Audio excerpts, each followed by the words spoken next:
Digest After Dark, welcome back to Unfiltered and Uncensored Talk with young alumni from historically black colleges and universities.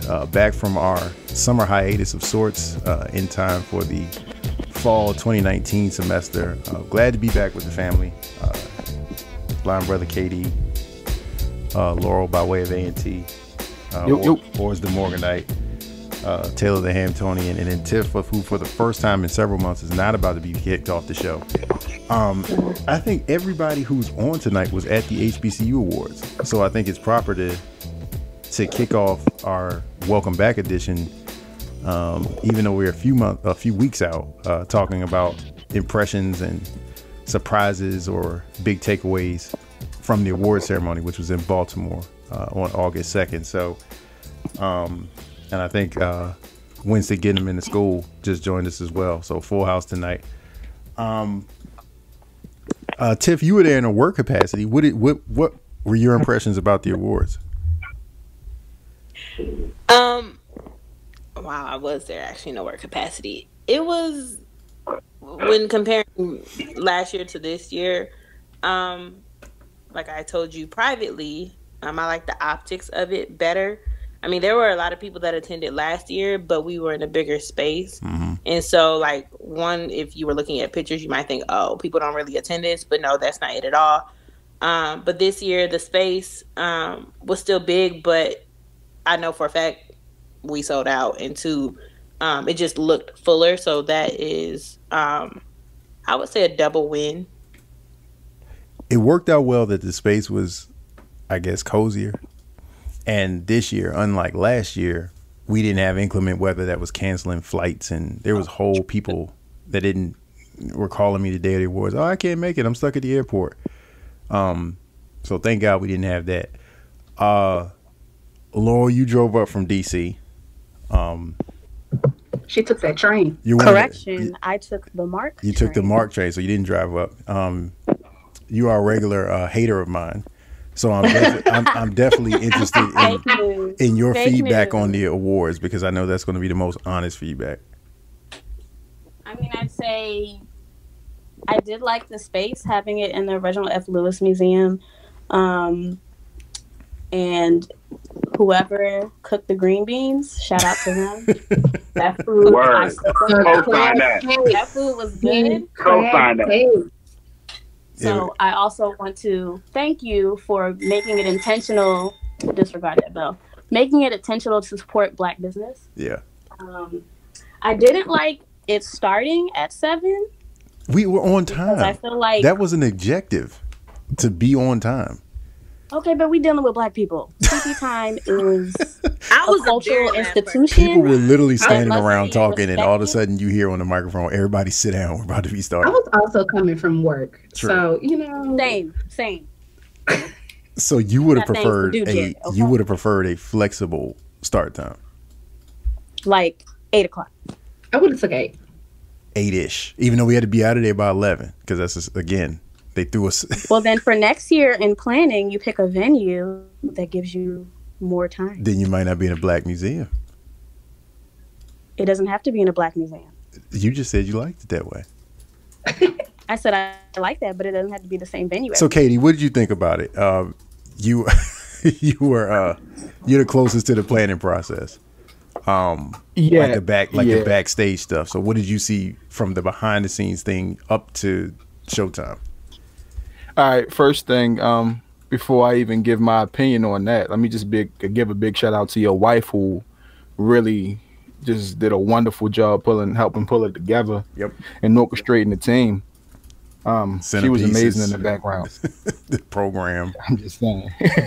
We're going to start at 7 o'clock. Right. Yeah. Right. And she was on it.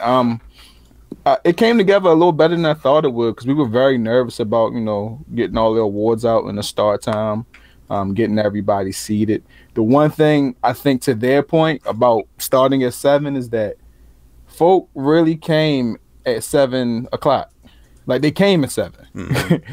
Like, you had some people that come like 6:45ish, but most of the people became between 7 and 7:15. Mm-hmm. I was just amazed at how many people really pulled up as the show was supposed to start. I think the impression was it's going to start late. The HBCU Awards has historically started late. Yeah, That was a trend we fortunately broke this year, much to the chagrin of Taylor and Laurel. And that was largely because you rallied the troops this time, for real. Like, you had a lot more hands in the pot this time. I have to say, a lot of people said, you get out of the way and this will go well. And that's exactly how it happened. If I get out of the way, things go well. If I'm in the way, then it flops. It's a bottleneck. It's not even that it flops. It's the bottleneck. You know, you got to trust. You finally decided to trust your people. You got to trust your teammates. We thank you for that. You got to trust your teammates. Yeah. But all in all, I mean, it looked beautiful to me. All them black people celebrating black things in the same space. You know, that's like a space I thought I'd never be in my life. So thank you for, you know, letting me be a part of it, for real, for real. Absolutely. Oars and Winston get them into school. So I don't know geographically who came the furthest. The assumption is Houston. So, or if you came the furthest geographically, what was your impression? Was it worth the trip? Even though it was coming home, was it worth the trip? Most definitely. I enjoyed myself. Again, I'm new to the space in terms of the awards, but also being around a lot of people in the academic space. Definitely anybody, you know, here, because a lot of you guys are associated either with the awards a bit more or with at higher ed a bit more.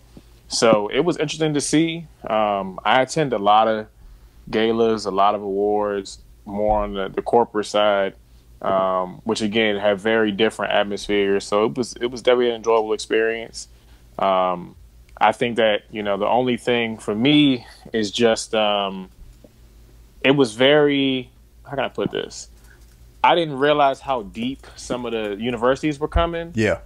And so I think a lot of awards or galas I go to calls for a bit more mixiness between constituencies, but it was clear like certain universities had deep amounts of people there and large amounts of tables, and that created an environment where, again, someone like me who's an outsider, you know, was just kind of looking around like, I don't know who these people are, and they were university presidents and so forth and so on, but I can't recognize those people. So I think people who operate in the space, it definitely facilitated a loving environment for them, which, I mean, again, is your key demographic and shows why you sold out this year. This was the first time, well, first of all, to sell out. It's the second time, I think, in the history of it that we've sold out, but this is the first time that we've not sold general tickets at all. And that the schools, and that was frustrating for some people. It very much was. And to Laurel's point, and it's an excellent one, this is why you got to get bigger, because part of it being in the Reginald F. Lewis Museum, you had a cap on how many people could be there. And so if you have 3 schools saying, I want 5 tables apiece, you're more than 50% there. And that I did get cussed out a couple times via email and phone. What do you mean you don't have any tickets? So it was rough. Like, people's family members couldn't get in. Like, and that it was a gift and a curse. So that's something, you know, definitely to Laurel's point, that we got to figure out like how to do that. Because I do think while it was great to sell out and be like, I don't have any more, it was not a good look for some people who really do support the Dodgers in their awards and say, well, I can't get in. I can't even stand around. So that was tough. Winston, Midnight Golf with an amazing showing at the awards. What were your impressions of the ceremony and the opportunity to network with a lot of the different schools that were there? Yeah, to Oris's point, it was just it was really nice to be in the room. I thought it was, you know, very well put together from, you know, the more of an outsider perspective or viewpoint. You know, like as already been mentioned, that things were on time, and, you know, folks were there in seemingly good spirits and all those things. So it was great. I think everybody from Midnight Golf was impressed with the event and being there, and to your point as well, being able to network and being able to talk to a few presidents while we were there and those relationships. And then we took an ad out in the pamphlet as well. And so pretty much everybody I talked to I wasn't sure. I'm like, oh, did they really see it? And literally it seemed like everybody I talked to had saw it. So for us, as far as the viewpoint and being in the space and being seen by those, I thought extremely beneficial. And then the other thing, my small takeaway was and I think you tweeted about it the day or two after, like, this should be like, everybody should want to be there. Like, the Reginald F. Museum should have been like lined out. It should have been like everybody from every school should want to have an opportunity to be able to express and share and celebrate the community in that space. Everybody should be clamoring. All 101, 102, wherever we're at, should be clamoring to be in that space, you know, because who else is going to put forth that recognition in a space like that with all those beautiful Black people? Like, I was slightly disappointed just from that aspect, as I would hope that there would be so many more people. And to your point, and maybe there was others who weren't able to come, who wanted to come, but I just hope that it continues to be like a thing where it's got to be bigger, because there's no choice, because everybody wants to be there and everybody wants 2 or 3 tables, you know, to be a part of it. I think it's getting there. And this is one of the first times we've had people from schools that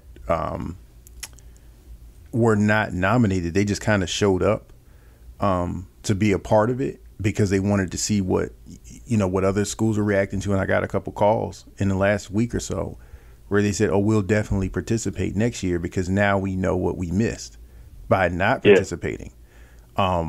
So they want to be not just a part of the media stuff that you get from winning or being nominated, but to see so many schools represented there, and so many, you know, delegations of people that want to come to it. And the sisters that are on the call, this is, I think for the most part, this is y'all's second year being there, right? It's my second year. Laurel wasn't there. I thought Laurel was there last year. Okay, so Tiff and Taylor were there. It was just, it was just me and Tiffany. Okay, so Taylor, you're the protocol chair for the Dodgers at the Dark crew. So I didn't catch you looking over your glasses. Well, I had contacts on, so thank you very much. So what were your impressions? I really enjoyed it this year. I think one thing, and I talk about it a lot, that I really was hoping for, I got, was the lighting. You know, compared to last year, like, I'm very big on lighting. I'm very big on, you know, Black folks and our skin popping in all ways. And so you gave me lighting. You gave me that. You gave me all the glory. And so I was really happy about that. But I think another thing that I saw that was different, that I appreciated this year, that it seemed to be a lot more students there. And that makes me really happy. Laurel and I talk about it a lot, like ways, how can we bring in young folks into the HBCU Digest space, and like also help them understand, like, you don't have to become an alum. Like, of course you're going to graduate once you graduate, but like, you can participate in this, like, in this experience. I think it's amazing that it was so many students who were in college and like they were able to be at this gala, that they were able to be around like Black excellence, and like also sit at a table with, you know, whether it's their provost, whether it's their president, whether it's the VP of student affairs. So it allowed them to be in a space where they weren't afraid of an authority. They weren't talking to somebody to get some fix for financial aid. Like, we literally were celebrating with each other. And so that's something I really want to continue. I would love to be able to, you know, fund, you know, a student to come to the Digest Awards. You know, that's something that I want to do from my own institution, from my brother's school, you know, be able to bring folks. I would love to have a special guest, even a student who I think is worthy to come that might not be nominated for anything, but also to be a part of that space. So those are things that I want to bring into the HBCU Awards, like, moving forward. I think, you know, the one thing that's interesting with the awards, it can be everybody who's nominated has done really, really good work, right? So then it's not even quantitative measures of who did more or who did less, but then it's qualitative. Like, so what difference did it make in how well was it covered? And how much, you know, resonance did that cause for an institution? So that's almost the way that people have tended to look at it. I can tell you one of the big takeaways, or the thing that I got the most calls about, was female president of the year. Really? Yeah, because I wasn't gonna say anything, but I was. You know, this is at the dark, baby. People, I mean, I think we all know, you know, with all love and respect, because she's an amazing woman. But when that was said, there definitely was some heads that turned and looked some different directions. Yeah, and I think that when you think about the academy, what they're talking about is, okay, well, who generated the most valuable coverage or awareness of HBCUs this year with their work, right? And this is a really tough one because, you know, obviously Tennessee State had the Sachs issue, but then that Dr. Glover was also at the center of that major fundraising initiative that didn't just benefit TSU, but benefited dozens of HBCUs. So I think that, you know, the academy and that's something to be honest, we went back and forth about. Should she be in that category of female president of the year? Should it be female alumna of the year? And ultimately, I think that the people rested on, okay, she is a president. She was aware of the issues that face not only her institution, but all institutions. And this is something that through her work with Alpha Kappa Alpha, she did to benefit the HBCU sector at large. And so you recognize the work of a president doing that, not just for her school, but for other schools. I appreciate each and every one of y'all being there. Really, really, really, every year a dream come true. So thank you all so much. And thank you to everyone listening who supported it this year. So we're going to take our first quick break. When we come back, we're going to get back into the dialogue and the shade to talk about the future of Cheney University in Pennsylvania. Dodgers After Dark. We'll be right back. Dodgers After Dark, and we're back shading some of the trustees who wore matching blazers at the HBCU Awards. And now we're going to switch to something a little more serious. So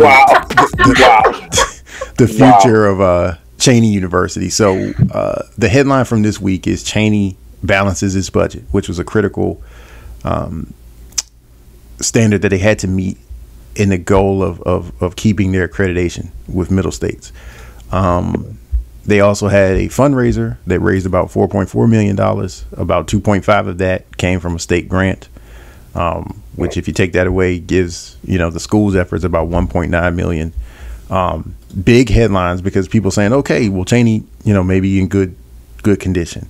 The thing you have to watch for is that this isn't new for Cheney. The state has always stepped in and given Cheney loans and grants, things to make payroll, things to keep operations up. So in my mind, and I'm eager to hear from you guys to see if you differ, I don't think that doing the same thing for Cheney is going to help Cheney. You almost have to do something dramatic, helping them balance their budget, helping them make payroll. That's not dramatic. I mean, and when you're months removed from Bennett College with one of the biggest fundraisers in HBCU history, and that wasn't enough, what do you think this is going to do? Like, did we not take a lesson away? Or obviously they did not. We did not. So what do you guys make of Cheney at this point? Because here's the thing. I don't even know if y'all realized it. When Bennett was doing their thing, a lot of the students and faculty and alumni from Cheney was saying, hey, don't forget about us. We need the same help. That's true too. They were. And they didn't. Did they get any help? And if they didn't, why not? I mean, were they hitting the so-called digital streets in the same way that Bennett was? Not in the same way. They did not have a celebrity kind of shepherd for it. They didn't have. I mean, they were trying to get hashtags going. But, well, when you say try, I mean a lot of that is defined by how successful you are. Right. So I don't know if it was for a lack of trying. I think it's just Cheney at this point. People look at the name Cheney and say, what? They're still open? Is it like that? Because Cheney isn't Morris Brown now. Right. No tea, no shade. All tea, all shade. No, it's gonna have. They're still an accredited 4-year degree granting institution. It could also be the location of Cheney. Like, the difference between Cheney and Bennett is in attractive North Carolina. Not saying that Pennsylvania, where Cheney is located, isn't necessarily attractive, but I was going to say, don't hate on Pennsylvania. Busta Rhymes just sent his son to Lincoln. Yeah, but I was going to say, yes, there's and I have family in and around where Cheney is. I have family members who went to Cheney, but still, dude, like, is that as attractive as going to Bennett and being around A&T or any number of other HBCUs that are close enough? You're right. What does it say about your school, though, when the biggest draw to it is that it's near another school? It's not but at least it's a draw, though. Yeah, but we pulling. But that's not. Yeah. I mean, it's. But you can say it's a little bit more involved than that, though. What do you mean? Because so when you say it's more involved, it's in a more rural area, and so, like, okay, it does have some proximity to Philly, but it's not in Philly. Correct. Right. And they don't have, you know, Cheyney size-wise is a little bit bigger than Bennett. And then, at least with Bennett, I mean, now this may be a reach, but I'm going to go there. I would say the same thing that with Bennett and how they were able to raise all that money in a short amount of time. You can equate that to the power of Black women in terms of increasing votership. Oh, absolutely. I agree. I don't think there's a reach at all. I was gonna say that too. Like, Black women hold the keys to any political movement in this country, and so if they're not leading the charge, 9 times out of 10, your movement ain't going nowhere. That's probably what Cheyney is suffering from. They have a lack of good leadership that could, you know, get the message out there and be forceful about it. Because, like, when it was going down with Bennett, you know, that was all across everybody's news feed. It made like the common area news feeds and CNN and MSNBC, places like that. So, like, for Cheyney not to have made that leap, somebody in leadership dropped the ball. You got to ask where their alumni are. You know, that's who normally takes the charge when these things happen. It's the alumni. You see what happened with Coppin State University. UB decided to get fancy and try to pose a fake merger, and now alumni jump right on them because we've been here before. We know how to fight this battle. So, you know, I think that I think that's a point, though. I mean, because and we talked about it on the podcast. Like, there was something to be said about the overarching idea: a school for Black women is facing closure. That's something everybody could get behind. Right. Cheyney for a long. What? Say that one more time. I said it hit the political. It hit the very. You know, we talk about Black women so much, especially in, you know, education, entrepreneurship, and we talk about the growth and development. It literally hit the political that is in the forefront right now, and especially at a time like this. Like, that was perfect. That was a perfect storm to the mainstream coverage of, you know, Black women being attacked by Trump, and Black women under attack by Black men, and Black women under attack from all different directions. So it was perfect to say, hey, y'all want to do this differently? Save a school. That's for sisters. I also want to point out that the one thing that Bennett and Cheyney have in common is that, yeah, they have this money, or the story is being told one way, but they're still not out of the woods because they haven't proved that they can sustain themselves. They've gotten outside help that's not always going to be extended to them. And I'm kind of a little bit more worried about Cheyney because the way that the state of Pennsylvania has been giving to them makes me think of payday loans. And how that is a terrible cycle that one can easily get into, which clearly they are deep into. I don't remember seeing or reading anything about Bennett being in something that's cyclical like that, but Bennett really ain't no much better because clearly we see that they're fighting. So what side of it do y'all fall on? Because I think that there's, at some point, there's going to separate into two camps. One, open it and save it, or two, close it or merge it or do something with it. Like, so what side of the argument are you guys on? I'm all for saving it. I'm bad. I'm all for saving it. I just think that when you look at Pennsylvania higher education, they have a ton of schools, a ton of small schools, and a lot of them struggling. Those PSAC schools from Millersville to Indiana University of Pennsylvania. And there's a ton of schools throughout the state that are all kind of in a situation like Cheyney, as well as having Penn State. Penn State got like 20 campuses. Like 20 campuses across the state, right? Yeah, it's a really, really, really. I think that Cheyney is the type of school that could be merged. I wish maybe Lincoln had the money to do something and maybe merge that way, but I don't think they do. I don't think they have the kind of funds to do something like that. I think it just puts them in a really precarious situation. And like you said, if Cheyney is founded in North Philadelphia, they have a better chance of survival than being where they are, just based off of the fact that they probably have more transient students. Because at Cheyney is really a decision you got to make to want to go to school there. And you got to have a car, those type of things. And we know about the Black populations in most major urban cities. So I say try to save it. I don't know how that happens financially. Yeah, I mean, I agree that I think trying to save it is where I would my heart would be. But it would be the same kind of drastic ideas that we talked about with Bennett, outside of them getting money, but having to change their strategy in recruitment and types of students and things like that. Like they really would have to, it would have to be and Jared, you already said, it has to be a completely different effort. You have to completely put different things on the table in order to attract a student body and be able to maintain and sustain, having an institution like that where it's located, like we already said as well. So, I mean, I think there's a lot, it has to be drastic. Whatever is going to be done needs to probably be more than one thing, and it's going to have to be, some sort of drastic changes. Who's not on that? Who's on the idea of close it? Hate to say it, but close it. Now, what makes you say that? Because, and like I said, the payday aspect, like I really, if you have to consistently receive help because you don't have it and you haven't made the necessary changes or changes that can turn you around or present a change, you gotta think about, hey, maybe it's time to hang it up, pack it up, and lock it up. Like, that's what you should honestly think about doing.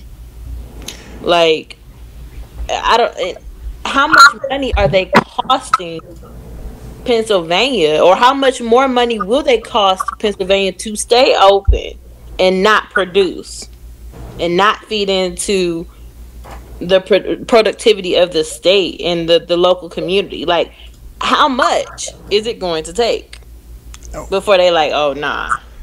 See, that's where so clearly the two Pisces think alike on this. So the issue is, to me, I don't think that it's good for the psyche of people who like HBCUs, who love them and believe in them, to keep holding on like this. Morris Brown ain't good for the psyche of the culture. Cheyney is not good for the psyche of the culture. And so say it again. It's almost just say it's abusive. Get out of here. Like, get out of here. Like, be done with it. Because I know that, this is one of the oldest schools we got.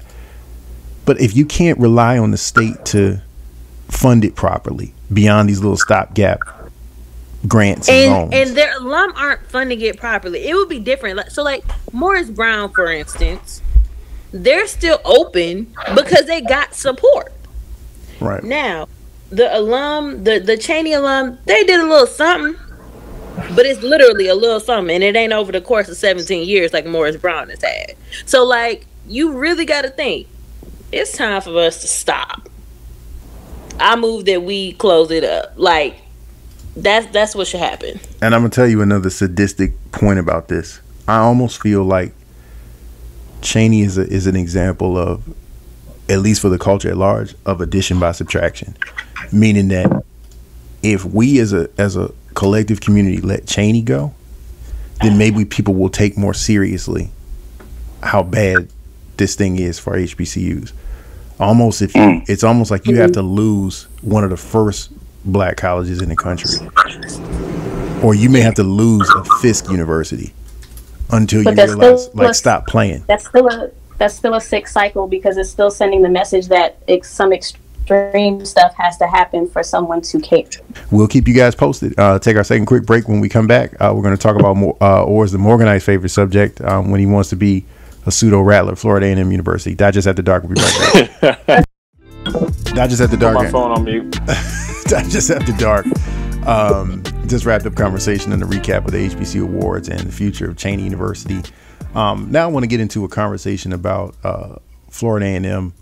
So the recent headlines for FAMU have been mixed, I would say, is putting it accurately. They've had a lot of positive headlines about, good evaluations for University President Larry Robinson, and they've had issues about town halls and things they're going to be doing for the medical marijuana program. But these are against the backdrop of a pretty serious headline of athletics and some budgetary issues that the athletic department is having in having to spend auxiliary funds, or the illicit use of auxiliary funds to cover costs for athletics. So I know Tiff doesn't talk about sports, but for the rest of you guys who have been paying attention to this, and who understand that FAMU is not only just an important cog for Florida, but an important cog for HBCU culture at large. What's your reaction to this? And I guess we'll be kicked off by Oars, who is one of us who attended FAMU, is a regular foil of Larry Robinson. So you stay dialed into this, so you lead us on this conversation. I think it just shows that this is what FAMU is. FAMU operates in a space where they are the only publicly funded historically black college in the state of Florida. They are the most dynamic HBCU within a 500-mile radius, more or less, of their campus. So when you look at the way the school operates, it's very easy to do great things within the pharmacy school, within the engineering school, which is partly owned by Florida State, to do great things in the architecture school, even in the business school. It's very easy to do great things, have really great alumni, and I mean, we had a FAMU alumni win HBCU Faculty of the Year, so female Faculty of the Year, and Dr. Kenesha Grant. Yep. So I mean, the school will always, in my opinion, produce very strong talent, but it does not minimize its operational issues, much of which stem from FAMU's overwhelming. How do I put this? Their overwhelming greed to want to be a program at a different level than other HBCUs in sports. This is not the first time over the last 50 years where FAMU has made some suspect decisions within athletics, spending money in different ways to try to create a reality that necessarily isn't sustainable. We all know about what happened in the 70s with their move from the SIAC, an independent year, and then eventually joining the MEAC. Mm-hmm. We all know about what happened in the 90s and the early 2000s with trying to go to be an FBS school and how the money was funny and kind of ran out there, and they ended up coming back to the MEAC. We also know about, the move in which they've been trying to make with getting this new stadium built, which, again, the financing has not been made public yet, and that is not it's not by mistake. But they broke ground, and there's not a single word in that deal with a dollar amount. It talked about partnerships. It talked about joint initiatives. It mentioned nothing about how much money is being spent and where it's coming from.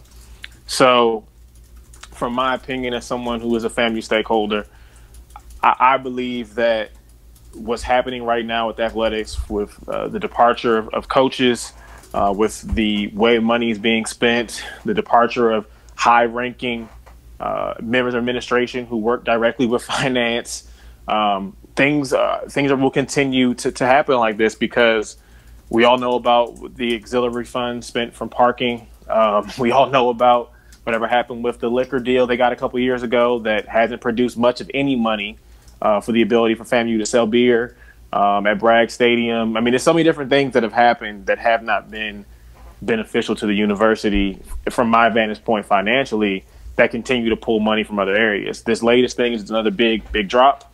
And as you could see, the next day, FAMU had press releases ready for everything that's going on. Every faculty member who had any type of research was on FAMUnews.com the next day, ready to kind of counteract the story. They're on LinkedIn getting 500 likes a post for this alumni did this and this alumni did that to try to drown out the narrative.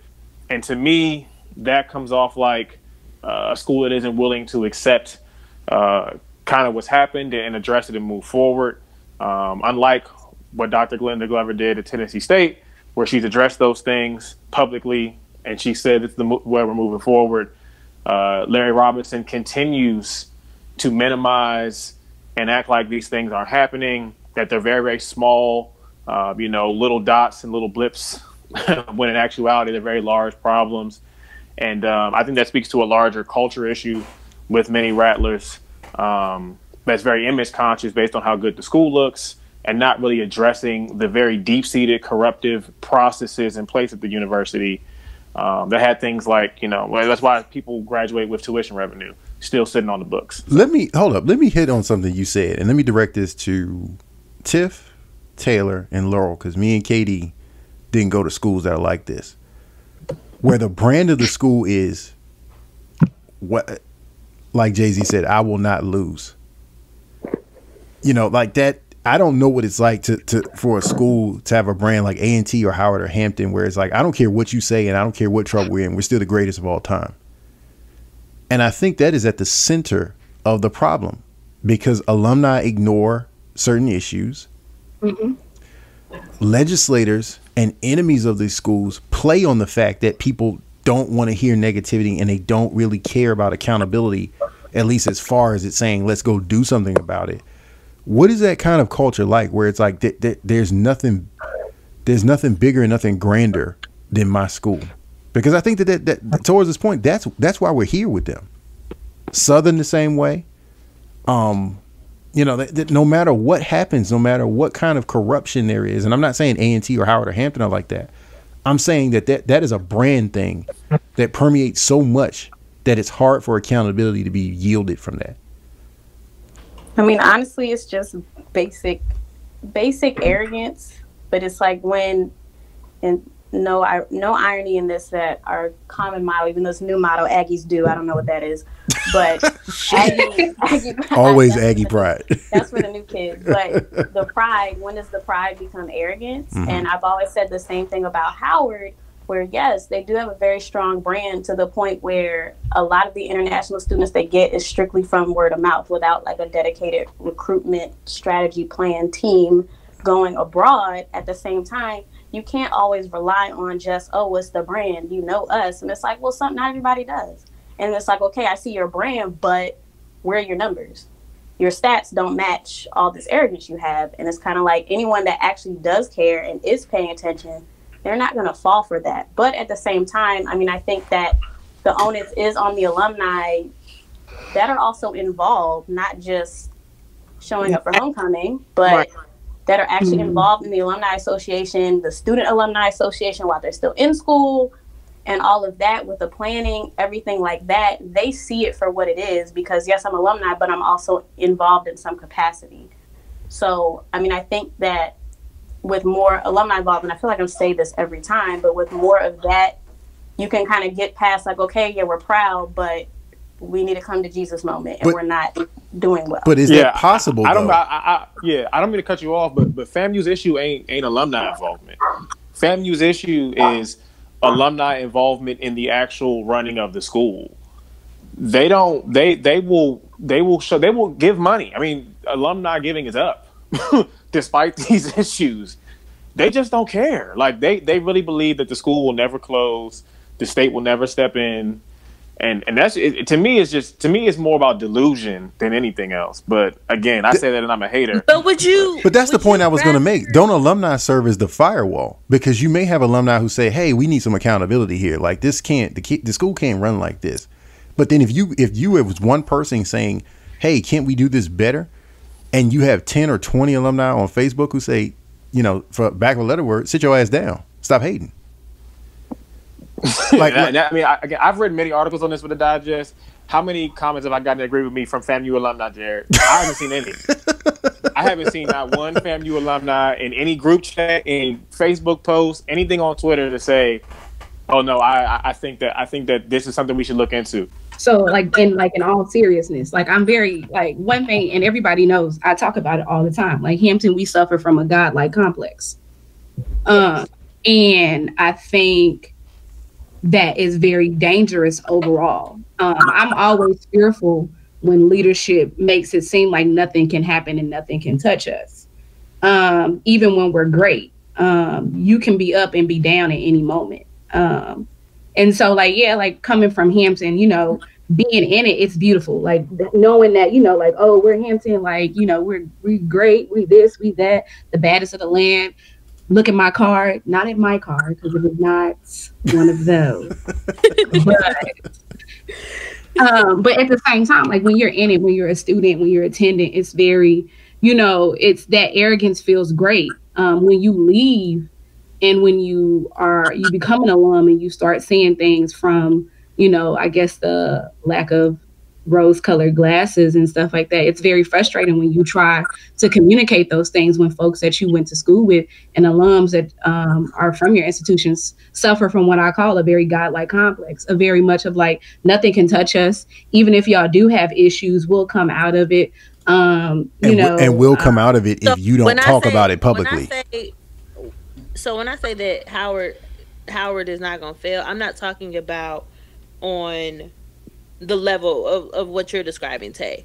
For sure, things can happen. But when I talk about Howard's not going to fail or Howard will be here, Howard's not going to be Cheyney. Yeah, it's like that. Like, if you allow Howard to die or to struggle to that point, what does it mean for the rest of our institutions that aren't like Hampton, that aren't like A&T, that are like Cheyney, that are like other state institutions? If we struggle, y'all for sure gonna struggle. But again, we talk about issues in such a very dramatic way that even or is talking about like the losing of 5,000 students, folks are like, oh, we ain't lost 20,000. And it's like, okay. it's like, okay, but also a 5,000K hit in revenue is a hit. That's a major hit. Like, that's a large hit. And also, why are we losing them? But again, folks are like, but we didn't lose 3 Res Hall buildings or something. We want to see this, like, they lost that again, too. I knew he was going to say that. I wrote about that as well. So but they lost that too. But keep going, Taylor. I didn't mean to cut you off. I apologize. No, but it's just like, again, I'm just very tired of this abusive nature that we want ourselves to react to things. And it's just also one thing I tell alums, and I go back and forth with it, even when it comes to Hampton, when folks are like, we're great, we're doing well. And I'm like, we've had issues with whether it's Res Halls, whether it's other things that current students and alums are talking about, even giving, closing of programs and just stuff like that in general. It's like, how do we move ourselves from just waiting for stuff to be so drastic and so dramatic for us as alums to react? Like, and if I'm going to build an alumni base, I want y'all to understand proper leadership. And if we only moving for triaging, if we only moving for fire, I'm not even setting you up to be a proper alum for you to go off and be a leader in your respective field. I'm not setting you up right to go off to be a proper doctor or a science. I'm not setting you up because you only know how to react when literally things are going straight to ass or hitting the fan. But so that's the thing. You got a point, but the issue is a complacent or unknowing alumni base is the best friend of an administration, good or bad. If they know that the alumni won't raise hell and won't ask pointed questions and are still going to invest and are still going to be driven by, how live homecoming was and, did the football team win and, do we have new buildings going up? That's an asset. That's an asset. The football team is facing sanctions. I guarantee you, they will still sell out brag for homecoming.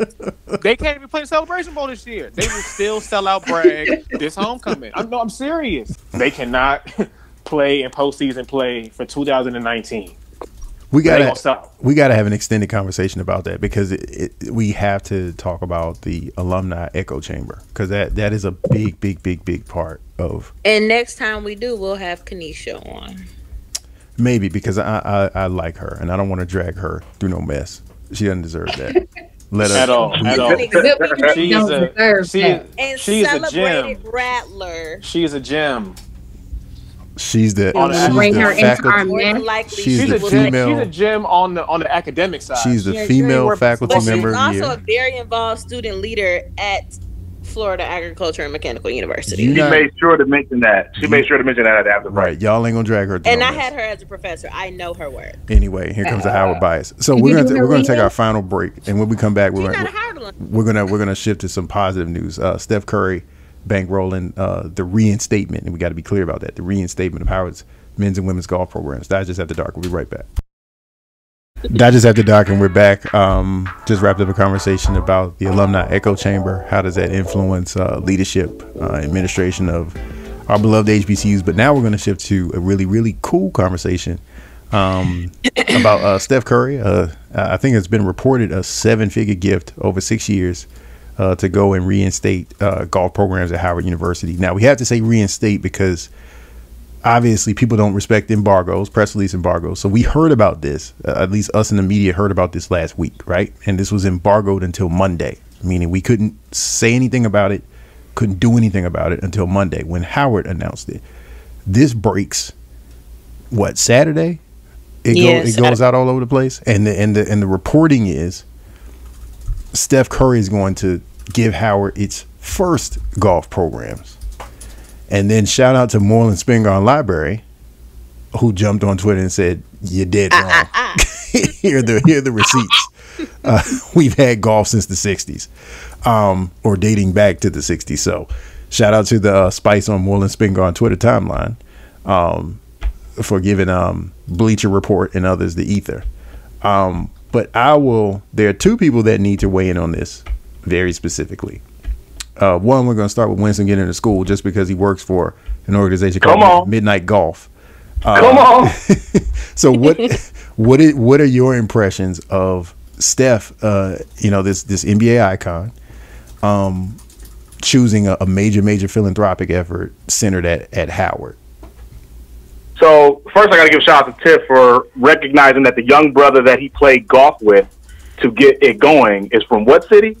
Detroit. Okay, yeah, just to be clear. I'm so shout out to that young brother for stepping up. Stepping up and doing what we do. Shout out Brother Otis for stepping up and doing what Detroiters do. So y'all are going to take pride in. Wait a minute. So y'all are going to take pride in somebody yelling out from the crowd, unruly, "Hey Steph, let's play golf." Hold up. That's Detroit. His name is Otis. His name's Otis. His name is definitely Otis. Okay. All right, Otis. We see opportunity, unruly, and we do not squander harassing Steph. I can guarantee you that young man literally had to have approached Steph Curry, introduced himself with his full Howard University intro, and then asked to play a round of golf with Steph Curry. Okay. I can verify that this happened. So you telling me that somebody named Otis from Detroit didn't pull a gun out on Steph Curry and said, "You gonna give me this?" That's not it at all. Oh, you know what? Is he from West or East? Is he from West Side or East Side? Not with the why name does Howard Otis, get yet another thing? That's what you sound like right now, Jared. That is what you sound like right now. But it's okay because still we rise. Continue, Winston. I'm mad because we got to go. So we're obviously elated having potential Howard candidates who know the game of golf, who can play it. Now having an institution like Howard having a golf team that they might possibly be able to contribute to. It's not only for the sport itself, but the HBCU community as a whole having one of the flagship institutions, arguably the flagship institution in the HBCU community, having the game of golf. And if they're able to really fund it, the plan that at least what we read so far, the plan that's in place, the funding and the attention around it, can really be huge for the sport among our community. As it's continuing to rise, even after Tiger not playing at the level that he was playing, there's still a lot of attention of young African American and students of color, Latino included, who are growingly interested in the sport. We had the Rocket Mortgage Classic in Detroit, and there was a ton of young black and brown kids who were there. Especially because it was in the city, proper. The first time having something like that in a city like that. So I think it's huge for HBCU community and for golf itself, and for us, of course, selfishly, we're gonna be leaning on you to get us plugged in. We need to get plugged in with to get on that first team. Have 2 or 3 midnight golfers on that first Howard golf team for sure. Man, this whole topic is Howard bias. Howard Me, bias. I got golf. Sam, you got golf. Sam got golf. Anthony got golf. A&T got golf. Come on now. This is me. This Howard bias. Laurel, you're on the campus. Did you attend that press conference? No, I did not, because some of us have to work. But I will say that I just really appreciate where they held it. They held it at Langston Golf Course.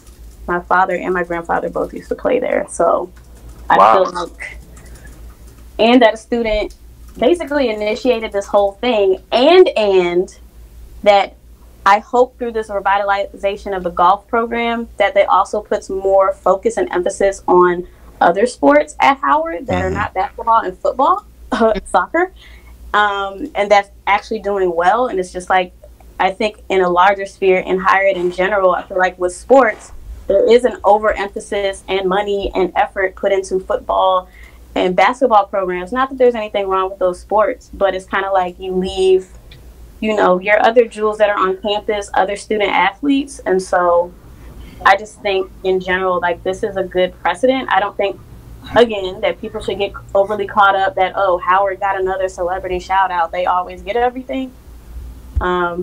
It should more reframe that, you know, specifically since it's golf, a sport we were historically intentionally kept out of, and still are in certain spaces in terms of country clubs, but just putting the focus on that where it should be and on students and benefiting the students, not, you know, oh, look at Howard, they're getting something else. Well, to your point about the, you know, the revenue bearing sports, I think the emphasis typically has been on that's the sports people watch. And that's the ones that create revenue, whether it's be from, you know, from parking, concessions, apparel sales. They're typically driven by those, you know, football, men's basketball, and in a lot of cases, women's basketball, which has really grown over the last 15 years and is a revenue driver as well. I can remember, you know, when I was in Morgan, our best team on campus was women's volleyball. And had it not been for writing for the school newspaper and having to go cover it, I had to go cover the game, I never would have fallen in love with it. But you never know until you try. And as few people were at those games, it was always lit because that was the best team. Our football team was going 0-11. Our basketball team shout out to Coach Ramona, because she's a beast too. Exactly. I mean, basketball was going 4-20. I mean, so that was a focus for our school because we didn't have success in the revenue bearing sports. But, you know, to the point that, you know, you can be successful or you can get Cam Newton's little brother to be your quarterback. Yeah. I mean, they're going to get the attention because they get the money. But do you think that Steph Curry putting his name and showing up at Howard makes golf one of those programs? Maybe not from a revenue perspective of people buying tickets to a match, but for corporate partnership. Yes. Is my mic going? Yeah. Yep. Absolutely. Because like if you pay attention to corporate America, that's where a lot of the business deals happen, right? Let's go play around the golf and talk. It's, you know, that's probably one of the few places you can go and have a decent conversation without a bunch of background noise and people, you know, checking for what you are and who you're talking to. Mm-hmm. So yeah, it just definitely opens doors that were previously closed for those young men. And let's not also forget that Howard and Howard's boosters led the Under Armour deal. Exactly. Steph Curry is an Under Armour athlete. Yep. Athlete. I didn't know that. Under Armour school. Like this was not happenstance. Mm-hmm. Okay. And Steph Curry is not funding all of it. It's Under Armour money that's funding a large part of the deal. So this was the perfect matchup between a basketball player like Steph Curry who loves golf, the school having a fantastic relationship with Under Armour, their Under Armour's marquee HBCU brand, and they're all within the same general metro area. And by the way, one of Under Armour's vice presidents is a Howard alumna, former volleyball player, Adrian. I forget her last name. Former volleyball player Howard is a vice president at Under Armour. This was the combination of Howard having amazing relationships, Steph Curry being made aware of something, and him being able to say, hey, going to Under Armour and saying, hey, Howard, and Howard, the Under Armour's like, we already have a relationship with them. Boom. Like that was literally the perfect marriage between corporate sponsorship, which Howard already has, a marquee figurehead in Steph Curry, and then having a school where it's going to be very easy for them to get people to play golf because it's a school that exudes that type of energy, and they're in a city full of golf courses. But y'all giving Otis all the credit. I also Oh yes, for sure we will. We will. That's right. That's we showed up. No, shout out to Otis, man, because Otis Otis did make it happen, and you gotta point, celebrate a student. He got an O name. He's great. Anyone with an O name is great. I think he might be Otis Ferguson the third. I think I gotta check, or maybe it's the fourth. Don't put that on. We don't know if he's the third. Don't be putting that on there. He's either the third or the fourth. I think. Okay, you adding on to make this young man older. Name already Otis. Anyways, to the point about Otis and what he did, it should also be understood that what he wanted was also in line with what the university ultimately wanted and Excellent what would best serve their strategic goals and visions. And honestly, for anything that we think that we want to do or we think that we want our university to do, like in general, you need to figure out if it's aligned with what your administration has in mind for the university. And if it's not aligned, then you got to make sure you can get in alignment. Otherwise, you may not go where you think that your university should be. And that won't be anybody's fault but yours. That's an excellent point, because it would have been way too easy for Howard's AD and the president to say, wait, you want to do golf? Wait, you sure you don't want to support basketball? Because we ain't that live in basketball.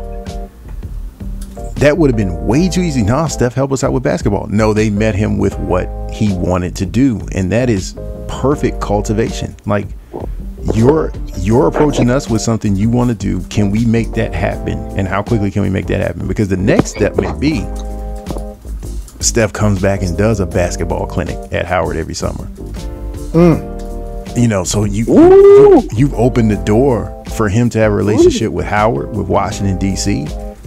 He already visited Obama on a regular basis.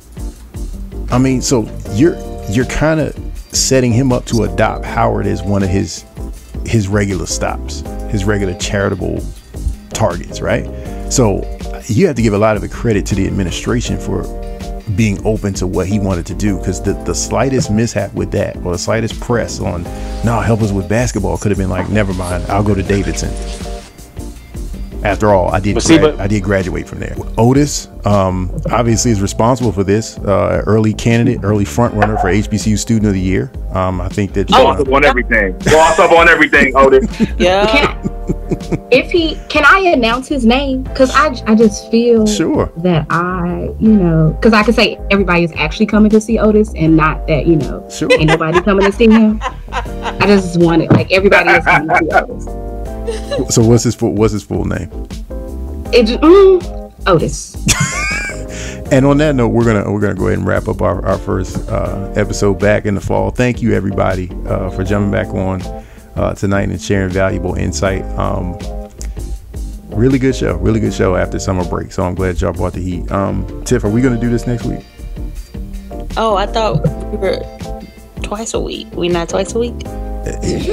You tell me. I thought we were. Okay, so y'all heard that, right? You heard my question, right? You know what? We're not going to do this on air. Thank you so much for listening. Again, thank you for your support of the HBCU Digest. Don't forget to check us out on Sirius 142 XM HBCU Radio on the Howard University Network. Again, this has been Digest After Dark. Till next time. Peace.